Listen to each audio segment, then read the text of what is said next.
Hello everybody, this is Pony from Vantage Robotics. Today I'm going to walk you through the first flight with Trace. Okay folks, first thing we're going to do is deploy Trace, open up the field case. Alright, when you're removing Trace, make sure you grab from the lower half of the fuselage. I usually grab here by the rear arms and just pull straight out, alright, to release the magnets. Alright, you're going to unfold each arm till it clicks into that locked position on all four arms, like so. And then you're going to flip it over, grab a battery from the case. Then you're going to insert the battery hook first on the bottom of the battery underneath that bar. And then let it tilt forward until it snaps into place with the magnets. Then you're going to hear that chime, the start of boot up. And then you're just going to place the unit aside. All right, next we're going to turn on the ground control station, Vision 2. We're going to long press the power button until we see the Vantage Robotics logo, and then we're going to release it. Okay, from the screen lock, you're going to swipe up, enter your password,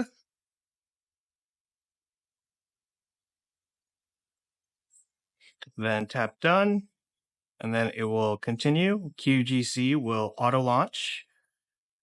When you get a gray dialog box like this, tap OK. All right. Here you go. So we've set it aside. If you get any of these error messages like reject altitude control, just go ahead and X out of that. Manual control lost. Okay, that's fine. And then go ahead and clear out the announcements menu. All right. So now that we are streaming, we'll go ahead and get ready for launch. All right, when you're selecting takeoff point, you want to make sure you have an area that is clear of obstacles around you and above you. All right, the first thing you're going to do is take a look at your trace unit, make sure the gimbal is actually gimbaling when you pitch forward and back, that it's stabilized and looking forward. All right, next you're going to rotate Trace 4 times either side, and what I'm doing here is I'm looking at the heading indicator top center of the screen and making sure that the vehicle is synchronized with the heading indicator.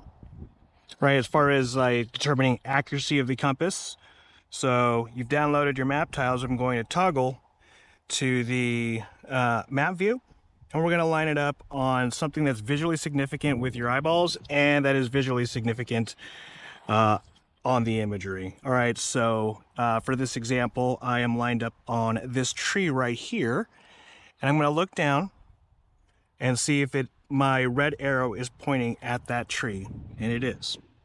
All right, so now that I'm lined up, I'm going to hold Trace above my shoulder and away from my head and face. I'm going to look down. I'm going to press the arm button here right next to the power button, followed by the takeoff button here to the right of the arm button. All right, so I am going to look, ensure that the horizontal velocity and vertical velocity show 0 or darn near close to 0.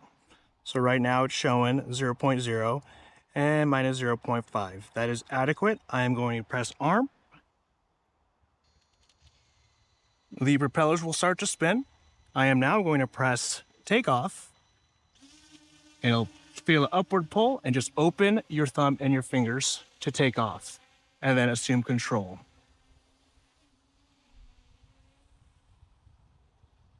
Okay, quick recovery tutorial.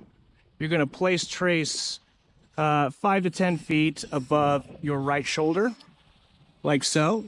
Right here, I'm going to decrease a little bit. And what you're going to do is on the left taskbar, you're going to tap land, and then you're going to have to slide the button right on the lateral slider to execute that landing. After I slide it, I'm going to look up, approach Trace from the side, and allow the unit to land. And hold still until the motor's cut. All right, for stowage procedures and power down procedures, pretty simple. It's just reverse of what we did. So you're going to remove the battery first by grasping the top of the battery and disengaging the magnets, and then disengaging that hook on the bottom of the battery from the airframe. All right, we're going to place that back in there. All right, the arms fold inward. So your front arms are the propellers are going to be stowed beneath the airframe, like so. Flip her over, and then fold the arms, the rear arms, over like that, and the propellers are seated on the top cover, just like so. All right, just like we took it out, you're just gonna place it back in, ensure that the magnet's engaged, and then close the cover. For Vision 2, go ahead and long press the power button here, and then tap power off, and you're good to go. All right, folks, thanks for tuning in. Hopefully that got you through your first flight.